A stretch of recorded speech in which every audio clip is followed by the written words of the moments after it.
बंटी अमीर चिड़िया बबली मैडम के घर में इम्पोर्टेड फ्रिज रिपेयर कर रहा था, तब उसकी अचानक शॉर्ट सर्किट के कारण फ्रिज में आग लग जाती है। बंटी, तुमने मेरी 2 लाख की इम्पोर्टेड फ्रिज खराब कर दिए, मुझे 2 लाख का हर्जाना तुम्हें देना होगा। मैडम जी, मैं बहुत गरीब हूँ, मेरे पास इतने पैसे नहीं है।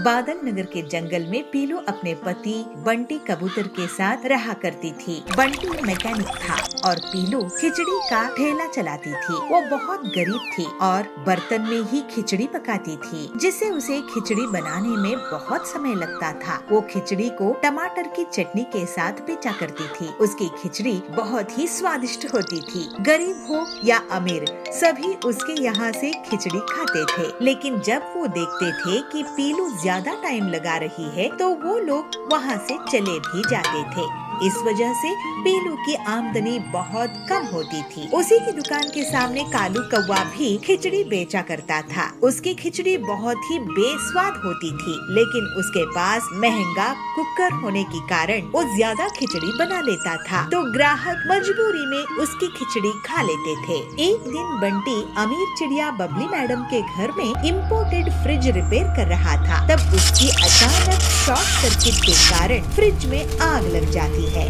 बंटी, तुमने मेरी 2 लाख की इम्पोर्टेड फ्रिज खराब कर दिए, मुझे 2 लाख का हर्जाना तुम्हें देना होगा। मैडम जी, मैं बहुत गरीब हूँ, मेरे पास इतने पैसे नहीं है। वो सब मैं नहीं जानती, तुम्हें मुझे 2 लाख तो देने ही होंगे। अगर नहीं दोगे तो सरपंच कड़क से तुम्हारी शिकायत कर दूंगी। दुखी होकर बंटी अपने घर आता है और पूरी बात पीलू से कहता है। ये तो बहुत बड़ी मुसीबत है, मेरी दुकान भी बड़ी मुश्किल से चलती है, घर का खर्च भी हम जैसे तैसे निकाल पाते हैं, अब तो ऊपर से और ये 2 लाख का नुकसान कैसे भरपाई करेंगे। मुझे तो बहुत डर लग रहा है, खड़क से बहुत ही खतरनाक है, अगर उन तक बात पहुंच गई तो हमारी खैर नहीं। मैं पैसे जुगाड़ने की कोशिश करूँगा, टिल्लू से कुछ रुपए उधार लाता हूँ। ऐसे कहकर दोनों पति पत्नी पैसे उधार लेने के लिए टिल्लू के पास चले जाते हैं। टिल्लू, मुझे कुछ रुपए उधार चाहिए थे, बदले में मैं तुम्हारे यहाँ मैकेनिक का काम कर दिया करूँगा। क्या बात कर रहे हो बबलू भाई, क्या मैं तुमसे उधार के बदले में काम लूँगा? लेकिन तुम्हें उधार की जरूरत कैसे आ पहुँची? इन्हें अपने काम में बहुत बड़ा नुकसान हुआ है टिल्लू भैया, बबली मैडम को 2 लाख रुपए देने होंगे। अगर हमने पैसे वापस नहीं किए तो वो खड़क सेठ को बता देंगी और हमारे ऊपर बहुत बड़ी मुसीबत आ जाएगी। अब आप ही कुछ कीजिए। हाँ टिल्लू, हमारी थोड़ी मदद कर दो, बदले में मैं तुम्हारे यहाँ काम कर लूँगा। अरे तुम लोग घबराओ मत, मैं तुम्हारी मदद जरूर करूँगा। वैसे पीलू भाभी, आपका खिचड़ी का काम कैसा चल रहा है? मेरे पास कुकर नहीं है भैया, कालू के पास कुकर है तो वो बहुत ज्यादा खिचड़ी बना लेता है, मैं अकेले ज्यादा नहीं बना पाती हूँ, तो बहुत कम आमदनी होती है। अरे बंटी भाई, तुम इतने होनहार मैकेनिक हो, तुम पीलू भाभी के लिए कुकर मशीन क्यों नहीं बनाते थे, जिससे ये ज्यादा क्वालिटी में और तेजी से खिचड़ी बना सकेगी और तुम्हारा बहुत मुनाफा भी होगा। अरे ये आइडिया मुझे क्यों नहीं आया? टिल्लू भाई, तुमने तो हमारी मुसीबत ही हल कर दी। अब मैं लकड़ी का कुकर मशीन बनाऊंगा, आखिर गरीबों के पास भी तो कुकर होना चाहिए। फिर थोड़े ही दिनों के बाद बंटी पीलू के लिए लकड़ी का कुकर मशीन बनाकर तैयार कर देता है और वो लोग मिलजुल कर खिचड़ी बनाने लगते हैं। एक दिन बबली मैडम उनकी दुकान में आती है। अरे वाह बंटी, तुमने तो ये नायाब कुकर मशीन बनाई है, ऐसी लकड़ी की कुकर मशीन तो मैंने पहले कभी नहीं देखी, जरा मुझे अपनी खिचड़ी तो खिलाओ। खिचड़ी खाकर बबली बहुत खुश होती है, इसका स्वाद भी बहुत टेस्टी है। बबली मैडम जी, आपकी तारीफ का शुक्रिया, ये लीजिए 25,000 रुपए, बाकी हम जल्दी ही आपको लौटा देंगे। ऐसे ही दोनों पति पत्नी की दुकान के सामने बहुत से ग्राहकों की भीड़ बनी रहती है। एक दिन जाबाज इनकी दुकान पर आता है और कहता है, अरे बंटी भाई, ये तो गजब की मशीन बनाई है आपने, मुझे पूरे घर के लिए खिचड़ी देना। हाँ हाँ, बबली मैडम भी तारीफ करके गई है, इसमें जरूर कोई न कोई खास बात होगी। एक काम करो, मेरे लिए भी ऐसा ही एक लकड़ी का कुकर बना दो ना। उनकी दुकान चलती देखकर कालू कौवा बहुत जलने लगता है। वो पीलू और बंटी की दुकान की भीड़ देखकर सोचता है, इनकी दुकान तो जोर जोर से चलने लगी है, मुझे इनकी काट निकालनी पड़ेगी, नहीं तो ये लोग मेरी दुकान बंद करवा देंगे। ये लकड़ी की कुकर मशीन में तोड़ कर रख दूंगा, उसके बाद ये लोग बबली मैडम का उधार भी नहीं चुका पाएंगे, फिर कड़क सेठ इनकी धुलाई कर देगा, इन्हें तो जंगल ही छोड़कर जाना पड़ेगा।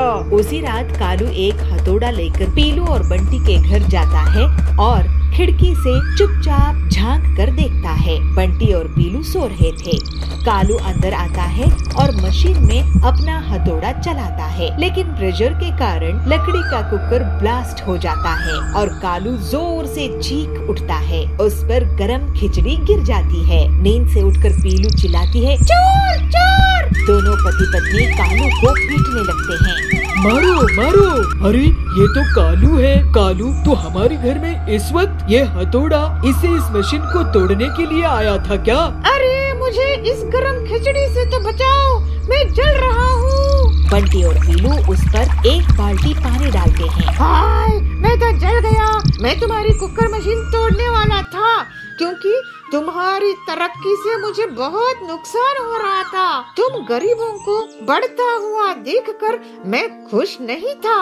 अब तो मैं काम करने लायक भी नहीं रहा। अपनी मेहनत पे आपको भरोसा होता कालू भैया, तो आज आपकी ऐसी हालत नहीं होती। तुम्हारी हालात देखकर मुझे बहुत बुरा लग रहा है। तुम अब किसी की दुकान में काम कर लो, लेकिन अब से धोखाधड़ी नहीं करोगे, नहीं तो तुम कहीं के नहीं रहोगे। कालू बंटी और पीलू का कहना मान लेता है और अपनी गलती से सीखता है। कालू अब से पूरी ईमानदारी से काम करता है। बंटी एक और लकड़ी का कुकर मशीन बना लेता है। उसके बाद से बंटी और पीलू की खिचड़ी बनाने की दुकान से बहुत अच्छी कमाई होने लगती है और वो लोग बबली मैडम का उधार भी चुका देते हैं और हंसी खुशी रहने लगते हैं।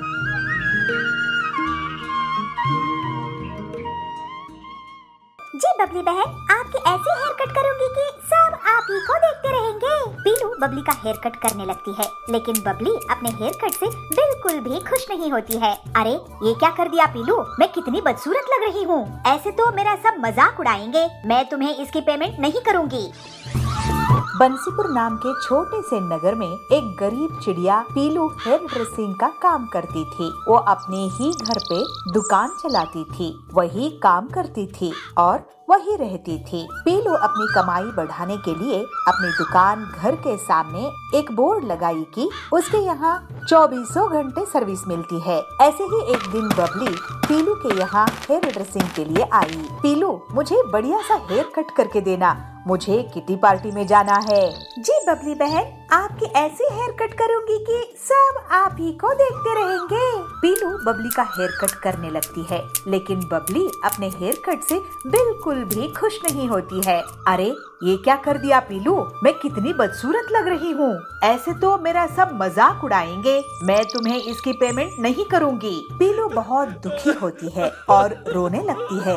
बबली वहाँ से चली जाती है, लेकिन जब बबली अपनी किटी पार्टी में पहुँचती है तो उसकी सहेलियाँ उसकी बहुत तारीफ करती है। वाह बबली, तुम्हारी हेयर स्टाइल तो बिल्कुल हीरोइन जैसी है, कहाँ से करवाई हो? ऐसे पिंकी कहती है।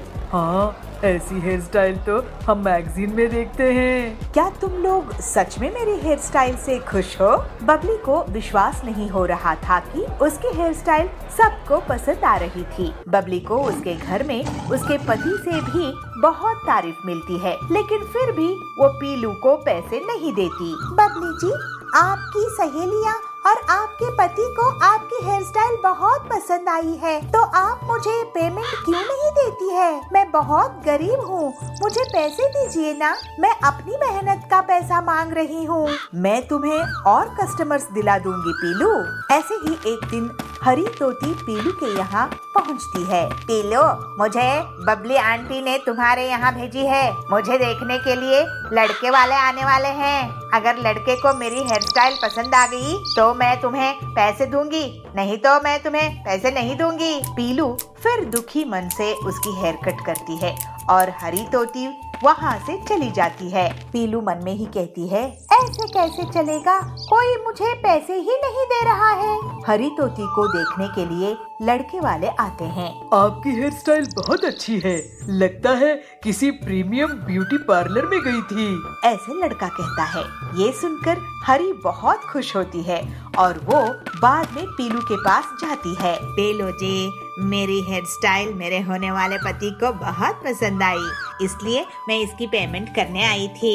आपको बहुत बधाई हरी, और धन्यवाद कि आप मुझे पैसे देने के लिए आई हैं। ऐसे ही कुछ दिन बीत जाते हैं। पीलू सोच में रहती है, पता नहीं कितने दिन और गुजारने पड़ेंगे मेरे सैलून को जमाने में। जो भी आती है मेरी तारीफ करती है, लेकिन पूरे पैसे नहीं देती है।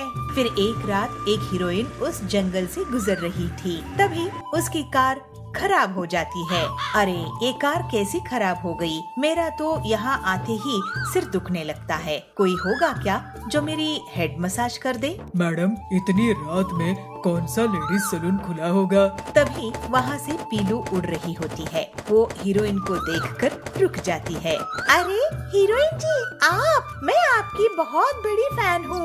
मेरा ब्यूटी पार्लर है, आप मेरे यहाँ चलिए। फिर हीरोइन पीलू के पार्लर में चली जाती है और उससे हेड मसाज करवाती है। पीलू की हेड मसाज से उसे गहरी नींद लग जाती है और वो सुबह उठती है। अरे ये क्या, मैं यहाँ ही सो गई थी। पीलू, लगता है तुम कमाल की ब्यूटिशियन हो। अच्छा सुनो, मैं शूटिंग के लिए लेट हो रही हूँ। मुझे हेयर ड्रेसिंग करके शूट में जाना था, लेकिन लगता है मुझे बिना उसके ही जाना होगा। नहीं मैडम, आप मेरे यहाँ हैं, आप बिना हेयर स्टाइलिंग के कैसे जा सकती है? फिर पीलू हीरोइन के बहुत खूबसूरत हेयर स्टाइलिंग कर देती है। हीरोइन को वो बहुत पसंद आती है और पूरे जंगल में ये बात फैल जाती है कि पीलू के यहाँ हीरोइन ने हेयर स्टाइलिंग करवाई थी। पीलू, तुमको इस पार्लर से कितनी कमाई हो जाती है? यही कोई 500,000 रुपये, ज्यादा नहीं मिलते हैं मैम। अरे तुम जैसी टैलेंटेड हेयर ड्रेसर को इतने कम रुपये? तुम मेरे साथ चलो, मैं तुम्हें महीने का 1 लाख रुपया दूंगी और अभी दूसरी हीरोइंस का तुम हेयर स्टाइल करना तो तुम करोड़पति बन जाओगी। पीलू ये सुनकर बहुत खुश होती है और अपने टैलेंट और मेहनत से वो बहुत जल्द ही फेमस हेयर ड्रेसर बन जाती है। अब पीलू एक गरीब हेयर ड्रेसर से अमीर हेयर ड्रेसर बन जाती है।